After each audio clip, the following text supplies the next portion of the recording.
方印章咧，除咗嗰個印面刻好咗之外咧，好多時候咧，我哋都會喺佢嘅石像啦，或者咧側邊石面咧刻一啲資料喺度嘅，包括嗰個篆刻家嘅名啦，或者刻印嘅時啊、地啊，抒發一啲嘅觀點啊，甚至係一首詩咁都可以擺落去嘅。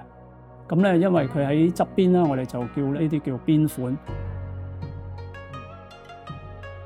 邊款主要咧都係以楷書為主啦，但係咧其實好多其他唔同嘅書體咧，包括隸書啊、行草啊、篆書啊，都可以我哋刻邊款嘅。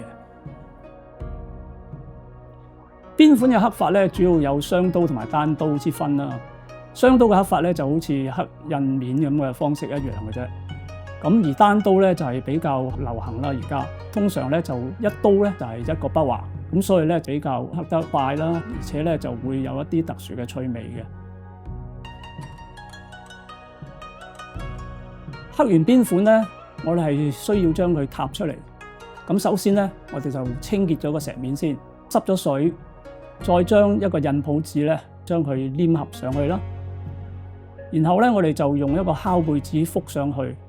再用中刷咧大力咁去刷，令到刻咗嘅地方咧凹陷咗去石面下邊。